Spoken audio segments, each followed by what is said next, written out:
In this video, you'll see how AWS Systems Manager integration with Windows PowerShell DSC makes it possible to manage your Windows Server instances by implementing configurations that enforce compliance to a desired state. With native PowerShell Desired State Configuration, or DSC support in AWS Systems Manager, you can use custom workflows to manage and report compliance of Windows instances at scale. You can use your own Windows Configuration Managed Object Format, or MOF files, or you can import files from the public PowerShell gallery, which contains over 800 community-developed DSC resources. To begin, you need to upload the MOF file containing the desired configuration for your instances to an Amazon Simple Storage Service, or S3 bucket. For the purposes of this example, we've already done that. This MOF file contains the configuration settings we want to enforce for Amazon Elastic Compute Cloud, or EC2 instances running Windows Server.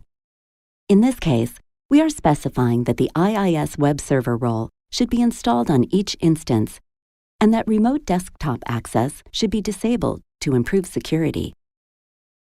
Now let's navigate to State Manager in AWS Systems Manager to create an association that will check our instances against the specifications in our MOF file. A State Manager association is a configuration that is assigned to your managed instances to define the state you want to maintain. Let's create a new association. You can provide a name for the association. Next, specify the document that will define the desired state. For this association, we're going to specify the document that allows us to use the MOF file to update running EC2 instances and enforce compliance. Next, under Parameters, we'll specify the MOF file we want to apply. You can choose to apply the MOF, which will correct any non-compliant resources, or to simply report non-compliance without changing anything. In this case, we'll apply the MOF. Next, let's update the compliance type we'll use when reporting compliance. Now, let's select the instances we want to target with the document. For this example, we'll target instances with a tag key of build and tag value of standard.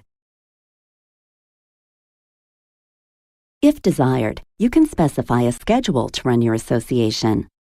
Let's retain the default settings. You can also specify association compliance severity, which will be reflected on your compliance dashboard. Let's specify high severity. Now, let's create the association. When we review this association, you'll see that no resources are listed yet. This is because the association did not detect any running EC2 instances that matched our tag value. To generate some instances that will be affected by our new association, let's navigate to AWS CloudFormation and create a stack. This is the template file we'll use to create the stack. This file specifies that we will create 3 EC2 instances for Windows Server, each with the build key value of standard, which matches the association we defined earlier. The file does not specify the installation of the IIS web server role, and it does not limit RDP access.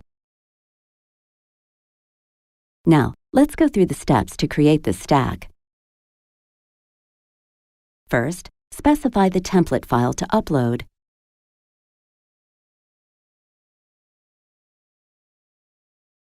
Next, provide a name for the stack. Specify the key pair to use to securely connect to the instances. Then, specify the S3 bucket where the MOF file is stored. This tells the stack to use the MOF file we reviewed earlier to configure the instances with the desired state after they have been deployed. By deploying resources this way using CloudFormation, you can enforce compliance and ensure resources are in the desired state as they are provisioned. Now, complete the configuration and review the settings. Select the Acknowledgement checkbox and create the stack. Now that the stack has been created, let's switch to the EC2 Management Console to take a look at our new instances.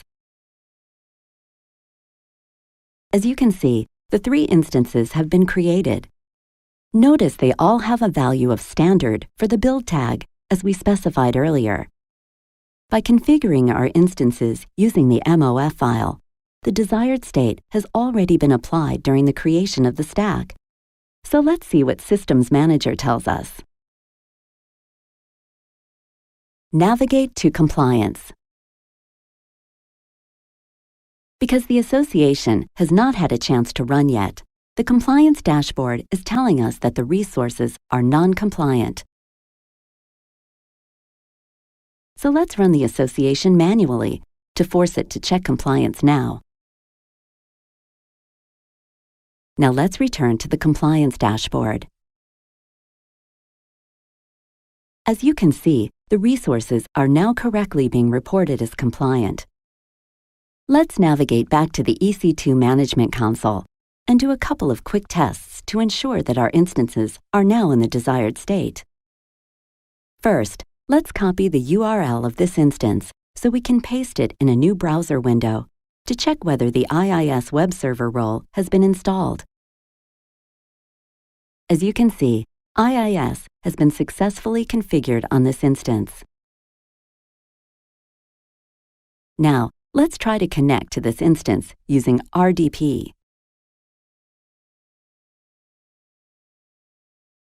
The RDP connection failed, indicating that we successfully disabled RDP access to the instances with our MOF file. Administrators should still be able to connect to and manage the instances using Session Manager. Let's navigate there now and give it a try. Session Manager provides secure and auditable instance management without the need to open inbound ports, maintain bastion posts, or manage SSH keys. Simply select a server and start a session. As you can see, we can manage this instance from here. For example, let's restart the web server. You've just seen how AWS Systems Manager integration with Windows PowerShell DSC makes it possible to manage your Windows Server instances by implementing configurations that enforce compliance to a desired state. Thanks for watching. Now it's your turn to try.